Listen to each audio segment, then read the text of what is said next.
Hello and welcome.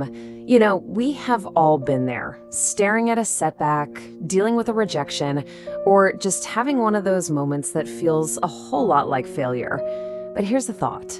What if that moment isn't the end of the story? What if it's actually the very beginning of your greatest comeback? Today, that's exactly what we're going to dive into. The art of building resilience.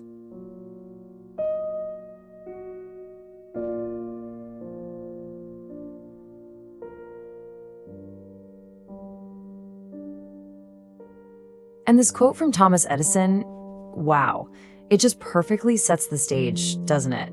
It's such a powerful way to reframe things. Failure isn't some big, scary dead end, it's just data. It's a process of elimination that actually gets you one step closer to what does work. It's not about falling down, it's all about what you discover on the way back up. So let's start with a really foundational truth here. We need to completely rethink our relationship with failure. Because, it's not some personal flaw that only happens to us. It's a universal part of being human. And maybe more importantly, it can be an incredibly powerful teacher if we let it. The very first thing we have to really let sink in is this. A setback does not define you. It doesn't say anything about your worth as a person. It's just a moment in time. There was a study back in 2011 from the Harvard Business Review that found something really interesting. It showed that the companies that analyze their failures openly, without fear, are the ones most likely to innovate and succeed. So think of it like this. Every single misstep is just more fuel for your future success. Okay, and this brings us right to the heart of what we're talking about today. The ability to bounce back. It isn't about just being tougher or pretending like things don't hurt. No, it's about a conscious mental shift.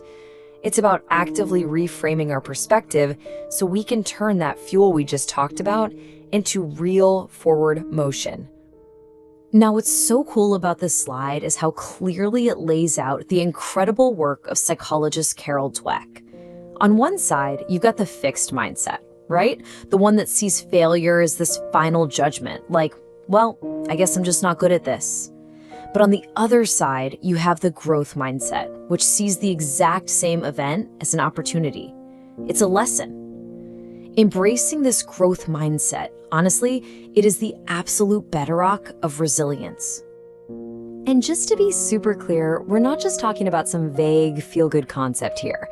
The American Psychological Association has a very specific definition for resilience. It's a process of adapting. See, it's an active thing. It's about finding your balance and staying optimistic, not because there aren't challenges, but right in the middle of them. That's what resilience really is.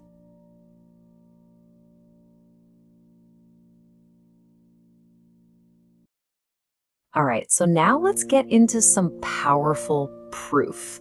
Because this idea of bouncing back isn't just a nice theory, It is backed up by some truly incredible stories and some really solid science. This quote from Nelson Mandela is just so profound. He's saying that true strength, real character, isn't measured by a perfect record of wins. Not at all. It's measured by the recovery. It's measured by the grit. By that act of getting back on your feet when everything is telling you to just stay down. That's where character is really forged. So, what's with this number? Over 9,000. Well, get this. That is the number of shots Michael Jordan, arguably the greatest basketball player of all time, missed in his career. He famously said, "I've failed over and over and over again in my life, and that is why I succeed." I mean, what a statement. It just brilliantly shows that mastery is literally built on a mountain of misses. And honestly, the stories just keep on coming.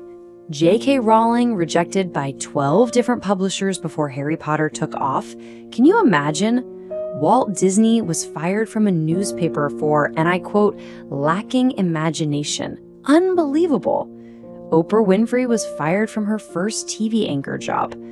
These early moments, these so-called failures, they weren't signs of their potential.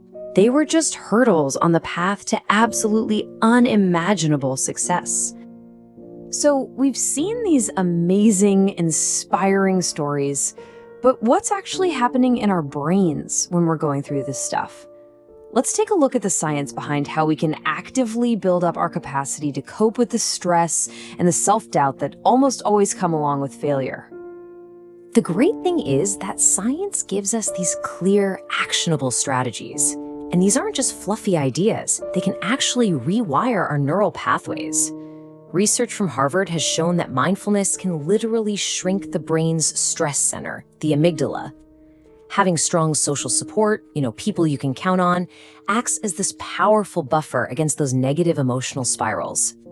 And the work of psychologist Kristen Neff has proven that self-compassion, which is just treating yourself with kindness when you mess up, is absolutely crucial for bouncing back emotionally and finding the persistence to try again. Okay, so we have covered the what and the why. Now for what I think is the most important part, the how. This is your practical, actionable toolkit for building your own resilience, and you can start using it today. So how do we actually put this all into practice? Well, it can start with these 5 actions. First, consciously reframe any setback by asking, okay, what can I learn from this? Instead of, what's wrong with me? It's such a simple question, but it shifts you from blame to curiosity. Second, set micro goals. When a challenge feels impossibly huge, break it down into ridiculously small, manageable steps. This creates momentum and proves to yourself that you can move forward. Third, practice gratitude. This isn't about ignoring the bad things, but it is about actively training your brain to see the good and to focus on the progress you've already made. Fourth, develop routines.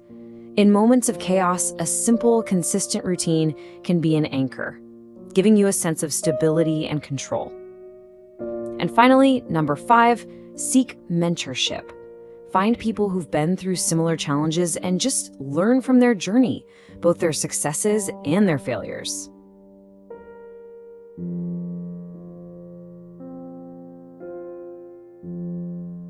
All right, as we start to wrap this up, I want to leave you with one last really powerful idea. Resilience isn't some finish line that you cross one day and then you're done. No, it's the way you run the race. It's about embracing the entire journey, missteps and all. This distinction from Maya Angelou is just so critical. Defeats, she's saying, are external events. They happen to you. But being defeated, well, that's an internal decision that you make. She suggests that actually encountering those defeats is necessary. It's how you discover your own hidden strength and figure out who you truly are. And really, that's what it all comes down to, isn't it? A setback is a chapter in your book, but it is not the whole story. The power to write what comes next is and always will be entirely in your hands. And hey, if you want to dive even deeper into these kinds of topics in a more informal conversational way, we continue these chats over on our Spotify podcast. We'd love to have you there. But for now, the real question is this: what will your next chapter be?